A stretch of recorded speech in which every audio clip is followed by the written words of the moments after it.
My daughter forced me to sell our family heirloom for her tuition, then praised her dad's mistress at graduation, so I let karma crush her dreams. Hi, I, 45, female, am writing this post today to seek advice on a situation that happened with my daughter Chloe, 19.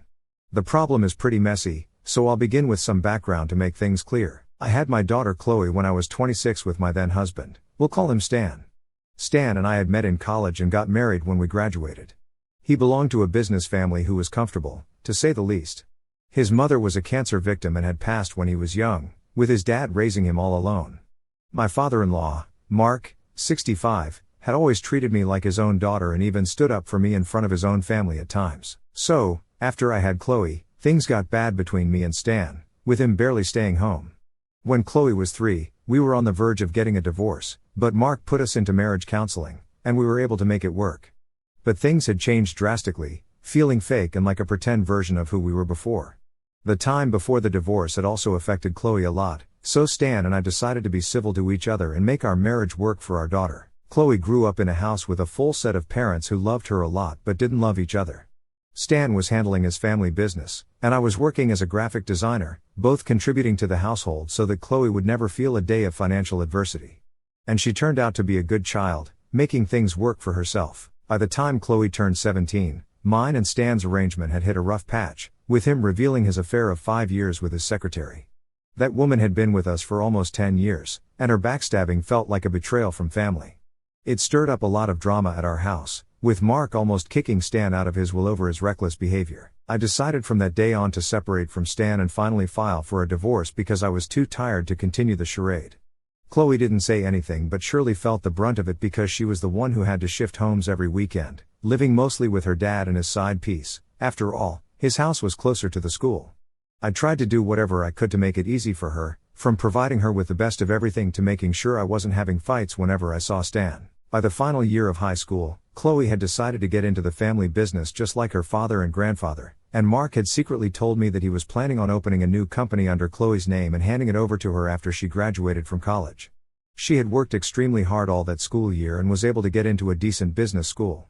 She wasn't able to get any scholarship or financial aid and was expecting us to pay, which I was willing to do as a parent by giving half the tuition, with Stan giving the other half. During this time, Stan's side piece had announced her pregnancy. I had started saving up, and after gathering funds from my other savings, I was able to collect the 50%.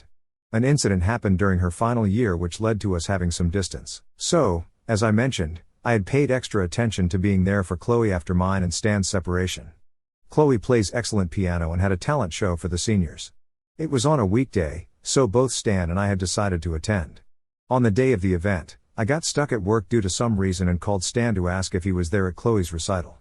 He told me that he was also with his girlfriend at the hospital because the doctor's visit had taken longer than expected and thought it was okay because I was there. I panicked at the thought and called Mark to ask if he could go to the recital, but he didn't answer his phone as well. Both Stan and I rushed out of our situations as fast as we could and reached by the end of the show.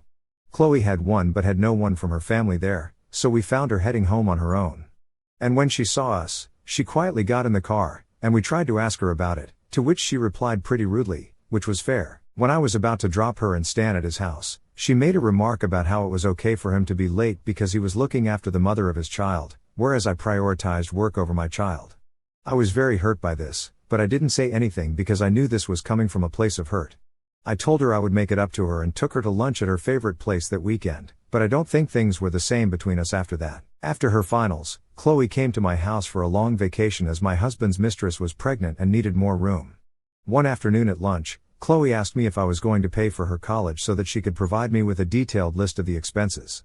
I told her that I was going to pay half the tuition, considering her father was also going to contribute his share. She said that with a new child coming into his family, it was kind of obvious that he wasn't going to pay such a huge amount. I was a little stressed at this and told Chloe that I didn't have that kind of money and that it wasn't fair of Stan to practically throw away his first child just because another one was on the way.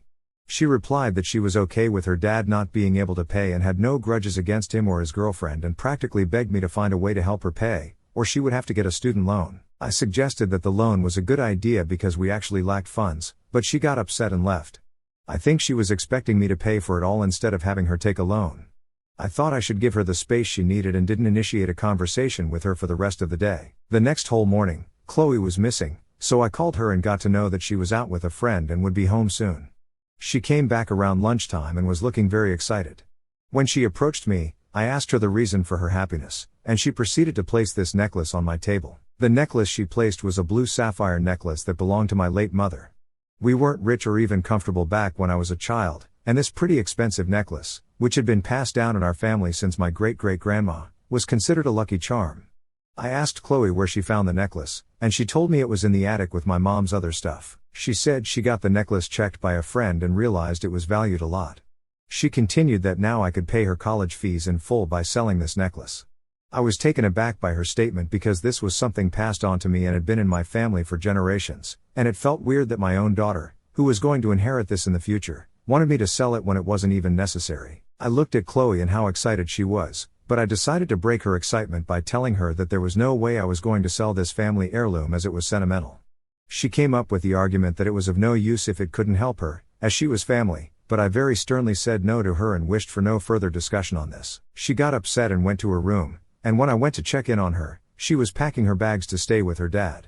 I tried to convince her that it wasn't as big of a deal and that we could find a way out, but she straight up said no and left. Chloe's graduation day was approaching, and I obviously was expecting an invite to her school, but what I received was an invite for the after-party organized at Stan's house. I thought it must have been a mistake and texted Chloe, but she said that the school allowed only one parent, as she was going to take her father, which I very half-heartedly accepted. Later on graduation day, I was hurt by Chloe's Instagram post in which she had pictures of her graduation ceremony with Stan and his mistress. I decided to just get through with the day and not make it about myself. The graduation party was very normal, like nothing had happened. Mark did come to console me about Chloe not taking me with her to the graduation ceremony, but I brushed it off as me being sick and unable to attend. When it was time for the speech, Chloe took center stage and began thanking everyone. She was going on about how her to-be stepmother was a lucky charm and the reason for her success. She kept going on about Stan and his new family, and I thought I would be mentioned somewhere, but the speech ended with nothing about me. I was heartbroken by this, and Mark could see on my face how dejected I was. He immediately went to Chloe to talk to her and left within a few minutes after what looked like a heated argument from afar. Chloe then came to me and asked if we could talk privately, and we both went to her room. I thought she wanted to apologize for everything, but she began screaming and blaming me for ruining her special day because her grandpa Mark had confronted her about not crediting me for her success. And when she told him how he shouldn't interfere when he didn't know the whole story, he replied that he did know everything and stormed out. She kept calling me a tattletale for ratting her out to Mark and spoiling her relationship with him. I told her it wasn't me who told him about our conversation, but she wasn't willing to listen and asked me to leave as soon as I could. I was devastated by it all and left. After getting myself together, later that night I got a call from Chloe crying, asking me to come to Stan's house as soon as possible. I got a little tense and drove to his house immediately. I went in and saw Stan, his side piece, and Mark sitting on the couch, with Chloe standing by the side in tears. I asked what was going on and got to know that it was Stan who had called Mark the day Chloe went to his house after her fight with me, asking him for either some money for her college or asking him to convince me to pay the full price. Mark got angry at Stan for using me just because he didn't wish to pay for his own daughter and shut him up. Since that day, those two weren't on talking terms, and after Chloe didn't take my name and gave a stupid justification for that, Mark was pushed over the edge and told Chloe something she didn't wish to hear. But first, he asked me to tell him the truth about what had happened between me and Chloe. I told him everything, and he was appalled, as I was, at the thought of selling a family heirloom when it wasn't necessary. He then got up and proceeded to berate Chloe for treating me like this and then took out the papers of the company he had planned for Chloe, which was going to be her graduation gift. He told Chloe about it and went ahead to tear it in front of everyone, saying that he was wrong in his judgment of Chloe being a good kid and that there was no way he was going to spoil her with a silver spoon anymore. Everyone was shocked at this, and Chloe began crying hysterically, begging Mark not to be so harsh with her. Mark then turned to me and asked me not to give Chloe the money I had saved for her college, as she needed a reality check after being such an entitled brat, and left without listening to anyone. Chloe then began begging me to convince Mark to give her back the future company, while Stan and his side piece kept blaming me for causing this mess. Everything was too much to take for me, so I told Chloe I would think about it and left to go back to my home. It is now the next morning, and my phone is bombarding with texts from Stan and Chloe asking me to talk to Mark and fix things right. I'm pretty stressed and I'm thinking of calling Mark for dinner tonight to discuss the issue, but still don't feel it was my fault. So, am I the a-hole for not selling my family heirloom for my daughter's college money and maybe ruining her future? First, I would like to answer some questions asked regarding the original post. Why couldn't Mark pay for Chloe's education? Even though Mark is a rich person, he still believes that people should work and earn their position, so he wasn't willing to pay for Chloe's education per se, but was fine with giving her the company after she had a degree. Stan wasn't as rich as his dad but was comfortable, as I mentioned, but he was saving his money for his new child and family. About the relationship between Chloe and her future stepmother, Stan's girlfriend. I don't like Stan's side piece because she had done wrong to me, but she has always been nice and kind to Chloe so far. Chloe didn't like her early on when Stan and I had decided to divorce, but over the last few years, both had bonded over a dysfunctional childhood with separated parents and had developed a mature step-parent-child relationship. I didn't realize how far the extent of their relationship was until now. So, at dinner, I talked to Mark about whatever had gone down and whether such a huge punishment of him not giving Chloe the company, as well as me not paying for her, was fair. Mark made it very clear that there was no way Chloe would have appreciated any of it, and it showed in her behavior at the party. He was disappointed because not only was she acting like she deserved it all, but also didn't even show a tiny bit of intention to make it on her own. He made me realize that I was free to give her the money I had saved for her but shouldn't expect the same from him and should not complain in the future just in case Chloe chose to abandon me for her new family. Mark assured me that it wasn't my fault and left. After he left, I called Chloe and let her know that her grandpa wasn't willing to give her a role in the company unless she made something of herself. She freaked out on hearing this and began cursing me yet again, blaming me for everything that went wrong. It got so out of hand that Stan had to snatch the phone from her to make her stop the behavior. This phone call has now led me to rethink my decision to pay half of her college. I got to hear from Mark the next day that he was yet again involved in a huge argument with Stan, who was blaming both Mark and me for making Chloe miserable and treating her so unfairly. Mark, being the bold man he is, reminded Stan that he could pay for his daughter too but was the real abandoner in the situation. Mark made sure to remind him that he was still a part of the company that Mark headed and could be fired if his stupid blame games didn't stop. Stan shut up pretty quickly after this and barely defended Chloe. Even his mistress tried to convince Mark under the guise of how families should be treated, but Mark asked her to pay for Chloe instead, which she instantly refused to do because she wasn't as well off. I did try to call Chloe after our last chat to check if she was okay, but apparently I have been blocked from calls and on all social media.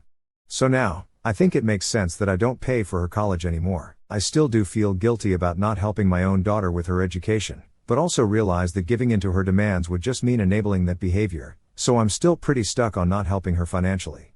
As mentioned before, Chloe was in shambles knowing that she would have to take a student loan and was most probably not going to be a part of the family business. I hear that Stan's girlfriend has been her rock during all of this, and as much as I don't like that girl, I'm relieved by the fact that Chloe has someone for emotional support. Mark, after a few days, was also pretty bummed about losing his granddaughter over money and decided life was too short to hold grudges.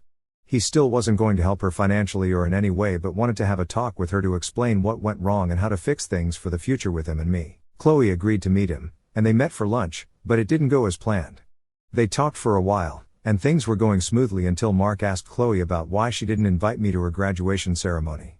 Chloe, at this point, in an attempt to persuade her grandpa, made up a whole story about how she had begged me to pay half her tuition and asked about the necklace to make things easy on me, but I instead abused her for being so entitled. She said that after all that, she still invited me to graduation, but I decided to decline the invitation and now was acting like the victim in the situation.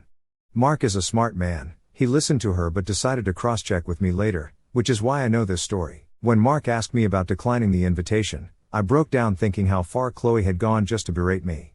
I told him the truth and also showed him the chats, which Chloe must have forgotten about before lying, making it extremely clear that I wasn't invited to her graduation deliberately. Mark was extremely disappointed at this and called Chloe to let her know that they wouldn't be having a relationship from now on until she stopped her habit of being deceitful. I also decided to text her from Mark's number that I wanted to be in no contact with an ungrateful child like her. I did get a few texts from Stan's girlfriend calling me names for abandoning my own daughter and ruining her relationship with her family, but I simply blocked her because I know she isn't worth my time. So, after Chloe's conversation with Mark, she realized that the only way to get sympathy in this situation was to come up with a false narrative and spread it.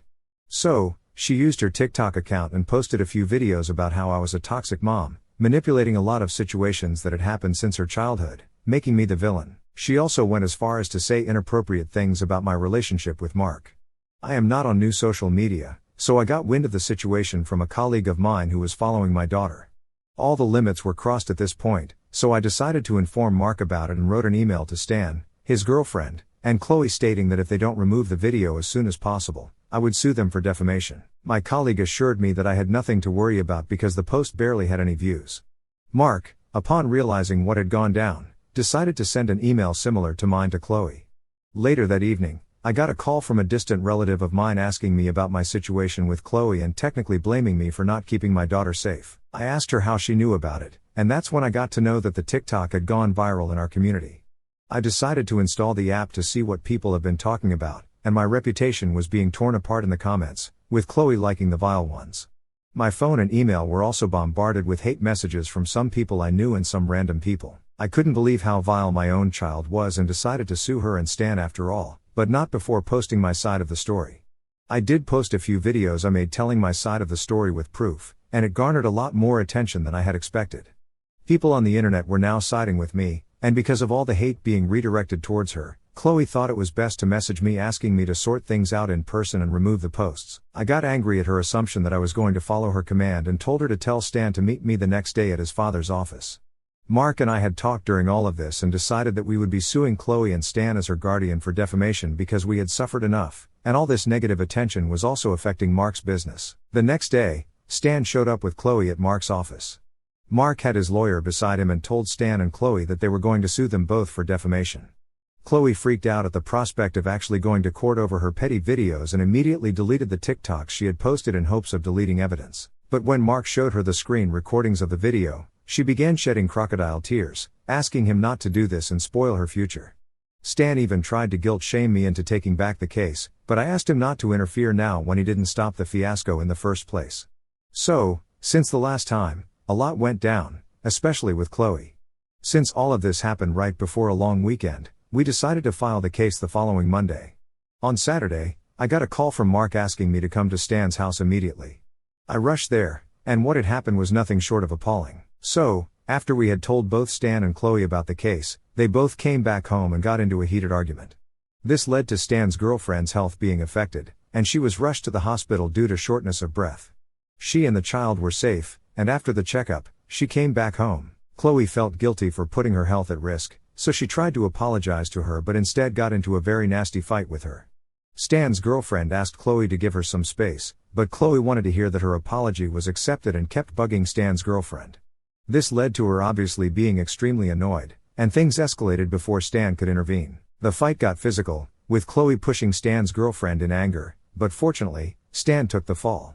On realizing what she had done, Chloe ran to her room crying. She came down a few hours later and was surprised to see us all sitting there. She knew this was about what she had done and immediately apologized to Stan's girlfriend, stating her behavior was inexcusable. Stan, at this point, spoke and asked Chloe to leave their house as soon as she could because he still thinks that she is a threat to his pregnant partner and unborn child. Chloe was shocked at this and tried to apologize again, only for Stan's girlfriend to let her know that this was the only option they were giving her. Seeing what Chloe had done, she brought this on herself, but I still found it harsh. Mark offered Chloe to stay with him for the time being, which she accepted because she had no other option. After Chloe left to pack her bags, Stan began crying and asked his dad to take back the case we were planning to file. He mentioned that he didn't wish to get into the legal mess at such a crucial point in his life and would like to disassociate from Chloe if that's the cost of his freedom. Well, I tell you, everyone in the room had their jaw touching the floor, and I'm not lying. I understood that Chloe wasn't perfect and, to be fair, wasn't even a decent human at this point, but there was no way Stan was doing anyone any favors by going no contact with one of his children for the sake of another who wasn't even born yet. Both Mark and I looked at each other in shock and expected Stan's girlfriend to say something. All she said was that none of it was their fault and she agreed with Stan to the fullest. As cruel as Chloe was, this was still too petty coming from her father. Mark didn't respond to Stan after this and left with Chloe when she came down, and I followed. The next day, I got an apology message from Mark's number. It was Chloe. She said that her grandpa had told her everything about how her dad wanted to disown her and that she realized too late that I was the only parent who solely cared about her. I didn't directly forgive her but asked her to take care. That evening, I called Mark, and we both came to the conclusion that the defamation case on Chloe right now wasn't a good idea, as she was already going through a lot and clearly needed help. We decided to let Chloe go on one condition, that she put forth a public apology on all social media platforms for smearing me, to which she agreed in an instant. In the post, she also declared that she was going no contact with her father and his girlfriend. Stan, on realizing that the case had been dropped, tried calling Chloe in hopes of apologizing for mentioning the idea of disowning her, But Chloe, instead of tolerating him, let all her anger out and told him what was what, from him cheating on me to him abandoning her. He had nothing to say after that, and the relationship was over. Chloe had taken a student loan and had decided to work on everything by herself. She did drop by my house before leaving and profusely apologized for whatever had gone down. I forgave her but also made it clear that our relationship needed a lot of work, so I wished for distance, to which she agreed. As of now, Chloe has found a job near her college campus and is also going to therapy for her mental health issues. I haven't been in touch with her much but plan on inviting her on holidays. Mark also seldom talks to her, whereas Stan and his new family seem to be doing well, although he has mentioned to his dad that he regrets cutting his daughter off on bad terms.